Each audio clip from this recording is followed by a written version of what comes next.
నమస్కారం, welcome to I dream ధర్మ మార్గం కార్యక్రమానికి స్వాగతం. నేను మీ విజిత.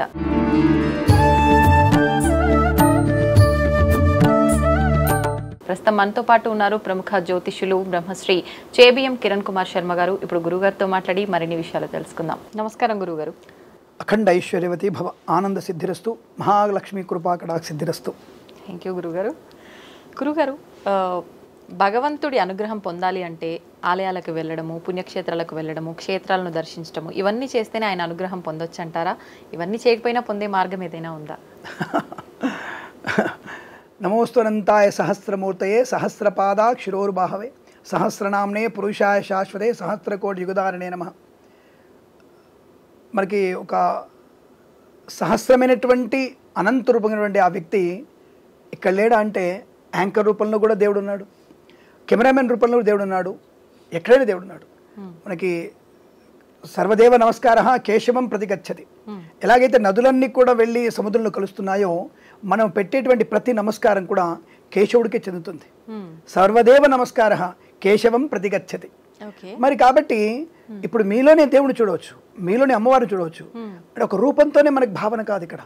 అంటే మీలో ఉన్నటువంటి నేను ఆత్మ చైతన్యాన్ని సందర్శించే ప్రయత్నం చేయాలి.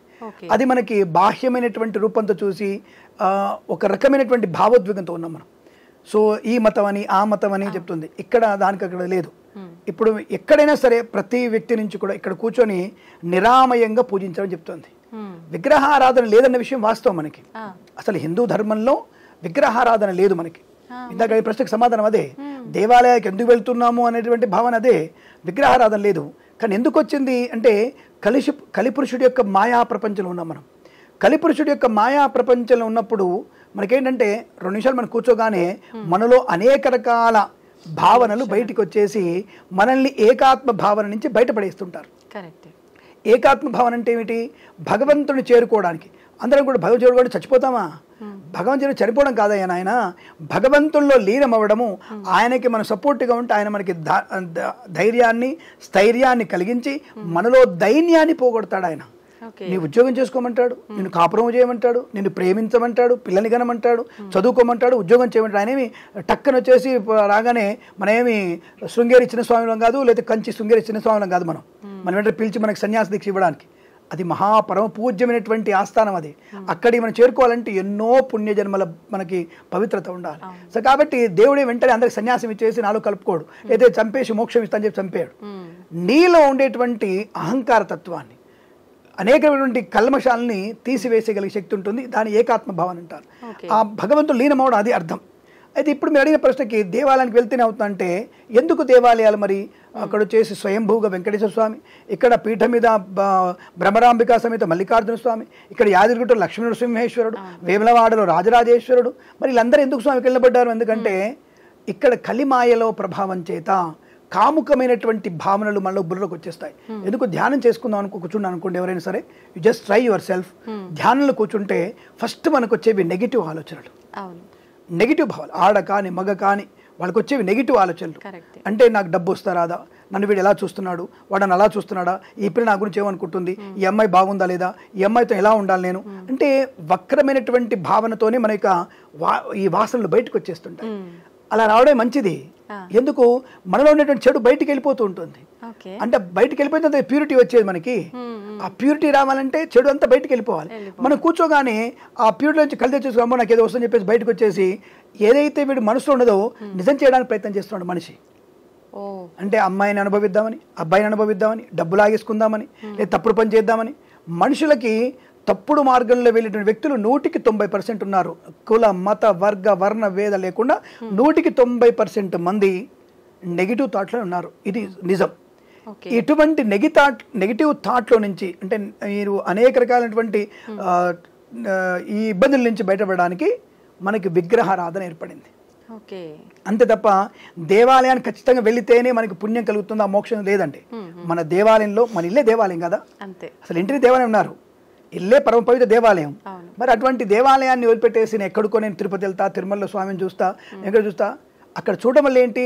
ఆ తీర్థం యొక్క పవిత్రత, అక్కడ వెళ్ళడం వల్ల తీర్థ ఒక మనకి అనేక రకాల ఒక పాజిటివ్ వైబ్రేషన్స్, ప్రాంతం యొక్క ప్రభావం, యాదగిరిగుట్టలో ఒక ప్రభావం, ఆ కొండ మీద శక్తి మనలో ఇమిడ్చుకునే తత్వాన్ని, అన్ని దేవాలయాలకు వెళ్ళి మనం ఆ చైతన్యాన్ని పొందడం కోసం మనం దేవాలయ దర్శనానికి వెళ్ళాలి తప్ప దేవాలయానికి వెళ్తేనే మోక్షం వస్తుందా? అబద్ధం.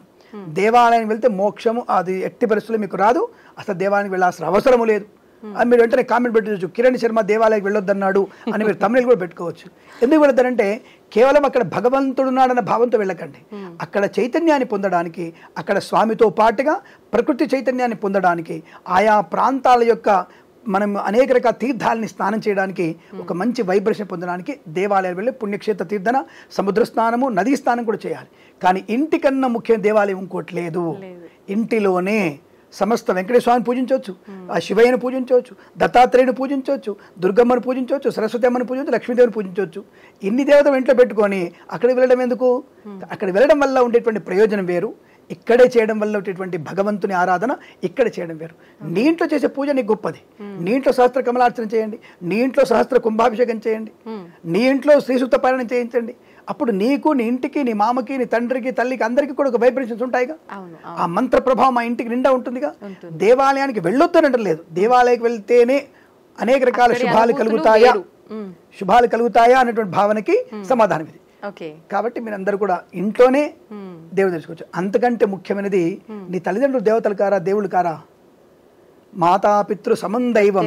ఒకవేళ గతించారు, సరే వాళ్ళు గతించారు, వాళ్ళ ఫోటో ఉందిగా, వాళ్ళ ఫోటోకి పోస్ట్ చేయొచ్చుగా, రోజు వాళ్ళు నమస్కారం చేసుకోవచ్చుగా. ఒక 10 నిమిషాలు అమ్మ నాన్న స్వర్గంలో ఉండండి, మీకు మా గురించి మీరు శ్రద్ధ పెట్టండి, మమ్మల్ని ఇంకేనా మాతో పని చేయని ఒక పని ధ్యానం చేశారా?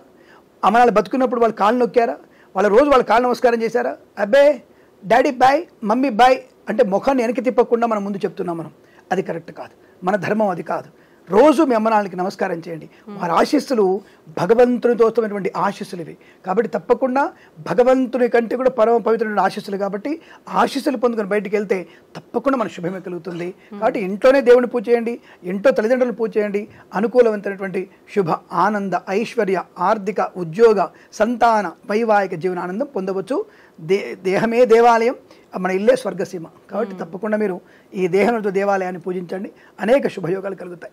అయితే ఇప్పుడు దీన్ని బట్టి చూస్తే మనం ఇంట్లో ఉండి పూజ చేసుకున్న అదే రకమైన భావన, ఫలితము, అనుభూతులు పొందవచ్చు అని అంటే హంగులు ఆర్భాటాలు చేసే పూజలు కూడా అవసరం లేదనే చెప్పాలి. మరి ఎవరు చెప్పారు? భౌతులు చెప్పాడు మీకు, చాలా మంది మీకు దేవుడు చెప్పాడు చేయమని చెప్పేసి. కానీ ఆయా ప్రాంతాల్లో మీకు బ్రహ్మోత్సవాలు కొన్ని సందర్భాల్లో శతఘటాభిషేకం, అలాగే శతరుద్రాభిషేకం అనేది చేయడం వల్ల ఏమిటంటే లోక కళ్యాణం కోసం. ఇప్పుడు అందరు కూడా చేసుకోలేరుగా. ఇంట్లో దేవాలయం ఉంది, ఇంట్లో దేవాలయం చెప్తున్నావు, సరే చేసుకుంటున్నావు, 10 రూపాయలు పిలిస్తే వచ్చాము, పిలవకుండా కిరణ్ శర్మ వచ్చి పూజ చేయమని చెప్పండి. ఒకసారి మొహమాటానికి పోలే యాంకర్ గారు పిలిచారని చెప్పేసి ఒకసారి వస్తాడు, రెండోసారి పిలిస్తే ఎందుకు వస్తాను, అమ్మ ఫ్రీగా రానమ్మా, నా వల్ల కాదు తల్లి, నేను కూడా పూజలు డబ్బులు తీసుకుంటా అని చెప్తాము. అలా డబ్బులు లేకుండా చేసేవాళ్ళు ఎవరు ఉంటారు అక్కడ? కాబట్టి లోక కళ్యాణం కోసం శతఘటాభిషేకం, శతరుద్రాభిషేకం, మహావిష్ణు యాగం, మహాసుదర్శన యాగం, మహాచండీ యాగం అనేటువంటివన్నీ కూడా ఏర్పడ్డాయి. ఆయా ప్రాంతం చేసేటువంటి ప్రతి పూజ కూడా లోక కళ్యాణం కోసం ఉపయోగపడుతుంది. కాబట్టి అక్కడ ఆ స్వామి వారికి అయినటువంటి అంగు ఆర్భటాలు ఆయనకి చేయాల్సిందే. ఆ సేవ, అది సేవ, ఆ సేవ చేసుకోవచ్చు. ఇప్పుడు అక్కడ బీదవాడు 10 రూపాయలు ఇవ్వగలుగుతాడు, ఉన్నవాడు 100 రూపాయలు ఇవ్వగలుగుతాడు. బీదవాడు ఇచ్చిన 10 రూపాయలతో పూలు వస్తాయి, గొప్పవాడి 100 రూపాయలతో పూలు వస్తాయి. ఆ 2 పూలు కట్టి అక్కడ మంటపం ఏర్పాటు చేస్తారు, స్వామివారికి తలంబ్రాలు పెడతారు, జీలకర్ర పెడతారు, లేకపోతే ఇంకా రుద్రాభిషేకం చేస్తారు, సుదర్శనాగం చేస్తారు, కట్టె పెడతారు, అంటే ఒక సమితి అవుతారుగా. అంటే బీదవాడిచిన 10 రూపాయలతో 2 సమితులు వచ్చాయిగా, లేదా ఒక గరిటె నెయ్యి అవుతాయిగా 10 రూపాయలకి. కాబట్టి వీడి పాత్ర ఎంతో, ఉన్నవాడు పాత్ర కూడా అంతే. ఇక్కడ వాడికి ఉన్నోడు గొప్పడని తెలియదు కాబట్టి అక్కడ దేవాలయం జరిగేటువంటి మహాకుంభాభిషేకాలు, మహాయాగాలు ఇవన్నీ కూడా లోక కళ్యాణం కోసం. కాబట్టి అక్కడ అంగు ఆర్భాటం తప్పకుండా ఉండాల్సిందే. ఎందుకు? ఆయా సందర్భంలో ఆ స్వామివారిని మనం గొప్ప కీర్తించడం. ఇప్పుడు ఇంతమంది పురోహితులు ఉన్నారు, ఎందుకు ఐ డ్రీమ్లో కిరణ్ శర్మనే కూర్చున్నాడు ఇక్కడ? నాతో పాటు కొంతమంది ఉండొచ్చు. ఎందుకు కూర్చొని ప్రత్యేకత ఏంటి? ఏదో 2 మంచి విషయాలు చెప్పగలడు అని ఒక ప్రత్యేకత ఉంది కదా. ఆ ప్రత్యేకత ఉంది కాబట్టి నాకు ఈ ఆర్భాటం హంగు పెట్టారు, నేను వీడియోలో చూపిస్తున్నారు, ఇది 10 మంది నచ్చిన వాళ్ళు వింటున్నారు. అంటే ఒక ప్రత్యేకత సంతరించుకునేటువంటి తత్వం. అక్కడ కూడా కుంభాభిషేకాలు ఇవన్నీ కూడా తప్పకుండా అక్కడ అంగు ఆర్భాటం కావాలి. అది చేయడం వల్ల కూడా లోక కళ్యాణం కోసమే. అంగు ఆర్భాటం చేసిన పూలమ్మేవాడికి, కర్రలమ్మేవాడికి, నెయ్యమ్మేవాడికి, బాలవాడికి, గొల్లవాడికి, బ్రాహ్మడికి, మాల, మాదిగ, కుమ్మరి అందరికీ అక్కడ పని ఉంటుంది. అంటే దానివల్ల లోక కళ్యాణం జరుగుతుందిగా. అక్కడ ఒక కులం వాడికి ఏం ప్రయోజనం లేదు, ఒక కులం వాడికి నెగిటివ్ లేదు. కాబట్టి అక్కడ లోక కళ్యాణం ఇలా జరుగుతుంది. అలాగే ఆ మంత్రం వైబ్రేషన్ వల్ల హోమ ధూమం వల్ల ఇవన్నీ కూడా లోకం చల్లగా ఉంటుంది, మంచి వర్షాలు పడతాయి, మంచి పంటలు పడతాయి, అందరూ భోజనం చేయగలుగుతారు కదా. ఈ కారణం చేత అక్కడ మీకు అటువంటి అంగు ఆర్భటాలతో తప్పకుండా చేయాల్సిందే. అయితే ఇప్పుడు గురుగారు మీరు ఇందాక సేవ అన్నారు కదా, అక్కడ చేసేది నాకు ఒక క్వశ్చన్ అడగాలనిపించింది. భగవంతుడికి సేవ చేస్తే ఎక్కువగా ఫలితం ఉంటుందంటారా, లేదంటే పూజ చేస్తే ఎక్కువ ఫలితం ఉంటుందంటారా? ఇక్కడ మనకి కృష్ణుడి యొక్క కథ చెప్పాలి మీకు. మహాభారతంలో మనకి యుద్ధం అంతా అయిపోయింది, అందరూ కూడా ఎవరి స్థానంలో ఉన్నారు. కౌరవుల నుంచి వీళ్ళకి అది యొక్క మొత్తం ఆ యొక్క సామ్రాజ్యం అంతా మన పాండవులకు వచ్చేసింది. వచ్చిన తర్వాత ఒక ఇలాగే గెట్ టుగెదర్ పెట్టుకున్నారు. గెట్ టుగెదర్ అవుతోంది, అందరు భోజనం చేశారు. ఇక ధర్మరాజు అందరూ కూడా ఒక దగ్గర కూర్చొని తాంబూలం వేసుకొని కూర్చొని వాళ్ళు సేద తీరుతున్నారు, ఎంజాయ్ చేస్తున్నారు.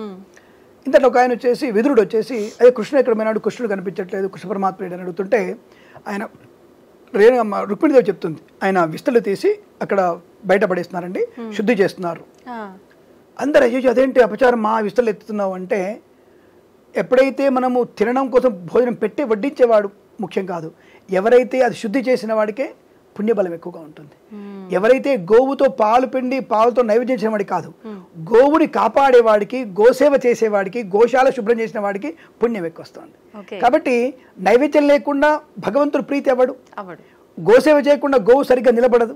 కాబట్టి గోసేవ ఎంత ప్రాధాన్యమైందో ఆ ప్రసాదం ఉండేవాడు ఎంత ప్రాధాన్యత, ప్రసాదం ఉండేవాడు ఎంత ప్రాధాన్యత ఉందో గోసేవ చేయడం ప్రాధాన్యత ఉంది. కాబట్టి సేవకి ఉండేటువంటి విలువ సేవదే. ఇక్కడ సేవ అంటే భగవత్ సేవ వేరు, ఆ యొక్క సేవకుడి సేవ వేరు. కాబట్టి తప్పకుండా మనం ఆ గోసేవలు కానీ, భగవంతుడి సేవ కానీ, దేవాలయం ఊడడం వల్ల కానీ, చెత్త తీసేయడం వల్ల కానీ, అక్కడ నిజంగా చెప్పాలంటే అక్కడ పరిసరాలని పరిశుభ్రంగా ఉంచేవాడికే పుణ్యబలం ఎక్కువగా ఉంటుంది. కాబట్టి పరిసరాలన్నీ కూడా శుభ్రం చేయాలి. దేవాలయానికి వెళ్ళగానే మనం ఇక్కడ ఏది కనబడి చెత్త లాంటిది మన ఈవెంట్ మనకేం లేదు. ఆడవాళ్ళైతే కొంగుతో శుభ్రం చేయొచ్చు, నో ప్రాబ్లం. నువ్వు పట్టు చీర కట్టుకున్నా సరే కొంగుతో శుభ్రం చేయొచ్చు. భగవంతుడు నీకు అలాంటి 100 పట్టు చీరలు ఇస్తాడు. కండువా ఉంది మీ మగవాడి దగ్గర, పర్లేదు తీసేసి శుభ్రంగా ఊడ్చేసి, దేనికోసం ఎత్తుక్కోవద్దు. ఖర్చీఫ్ ఉంది, చొక్కా ఉంది, ఊడ్చేసి శుభ్రంగా ఊడ్చేసి, నో ప్రాబ్లం. మగవాడైతే లోపల బనీన్ ఉంది, చొక్కా తీసి అక్కడే శుభ్రం చేసేసి, చొక్కా ఉంది లోపల బనీన్ ఉందిగా అంటే అబ్బో నా డ్రెస్ పోతుంది అనుకో అక్కర్లా. అటువంటి కొన్ని లక్షలు ఇచ్చే అవకాశం ఉంటుంది. ఆ దేవాలయ సేవ చాలా ఇంపార్టెంట్, అదందరం మర్చిపోతున్నాం. ఈ కేవలం ఈ సేవలే, నేను పూలు తెచ్చిస్తా, నేను నెయ్యి తెచ్చిస్తా, నేను ఇంకోటి తెచ్చిస్తా అనేటువంటి భావన తప్ప, ఈ సేవ చేసిన వాడికి పుణ్యబలం చాలా ఉంటుంది, ఖర్చు లేనిది, అది ఖర్చుతో కూడుకున్నది. కాబట్టి అందరూ కూడా ఇక్కడ సేవ చేసేటువంటి భాగ్యాన్ని పొందుకుంటే చాలా మంచిది. మీరు చాలా మంచి ప్రశ్న అడిగారు, మీరు శుభం. మీరు కూడా చాలా చక్కగా ఆన్సర్ చెప్పారు గురుగారు. చాలామందికి కొంతమందిని చూస్తుంటాం పెద్ద పెద్ద క్షేత్రాలకి అట్లా సేవకు అని చెప్పి ప్రత్యేకించి కొన్ని రోజులు వెళ్ళి అక్కడ సేవ చేసుకొని వస్తుంటారు. అనుకుంటారు ఎందుకు వీళ్ళు ఇదే పనిగా పోతుంటారు, ఇక్కడ చేసుకోవాలంటే లేదా అంతంత దూరాలు ఎందుకు వెళ్తుంటారు, అదేదో దేవుడి పైన భక్తి ఉంటే పూజ చేసుకోవచ్చు, ఏదైనా చేసుకోవచ్చు అని. కానీ నిజంగా ఇంత ఉంది అన్నప్పుడు మన ఇంటి పక్కన ఉన్నటువంటి దేవాలయానికి సేవ చేయాలి ఫస్ట్. ఇంటి దేవాలయాల్లో పరిసరాన్ని శుభ్రం చేయాలి ఫస్ట్. మనం ఇంటి పక్కన ఉన్న మొక్కల్ని శుభ్రం చేయాలి. మొక్కలు దేవుడితో సమానం మనకి. వృక్షో రక్షతి రక్షిత. ఆ వృక్షాలని, మన చెట్లని మనం కాపాడుకుంటే, దేవాలయం చుట్టూ పరిరక్షణ మనం చేసుకోగలిగితే సమాజం బాగా ఉంటుంది, ఆరోగ్యవంతమైన సమాజం ఉంటుంది. ఆరోగ్యవంతమైన సమాజంతో మనం సంపూర్ణ ధనయోగం కలిగే సమాజం ఏర్పడుతుంది. ఆ ధనం వల్ల ప్రపంచంలో మనం మొదటి స్థానంలో ఉండే అవకాశం కూడా ఉంటుంది. చూడండి, చిన్న విషయం నుంచి పెద్ద విషయం వరకు మనం చెప్పగలుగుతాం. మనం ఆరోగ్యం అందుకే ముఖ్యమైనది. కాబట్టి మన చుట్టూ పరిసరాలని ఎంత అందంగా ఉంటుంది. అలాగే మన నోటి మీద చిరుమందహాసం, ఎప్పుడు చూడు మందహాసం, అలా ఉంటే చాలు. ప్రతిసారి మీ ముఖంలో చిరునవ్వు వస్తే చాలు, అద్భుతమే సృష్టించు. మనం లేవగానే మీరు చిరునవ్వుతో ప్రారంభం చేయండి. చుట్టూ పరిసరాలని, దేవాలయాన్ని శుభ్రం చేయండి. తప్పకుండా అమ్మాయి అన్నట్టుగా సమస్తమైనటువంటి శుభయోగాలు పొందుకోవడం ఖాయం ఖాయం ఖాయం. ధన్యవాదాలు గురువు. శుభమస్తు, ఆనంద సిద్ధిరస్తు.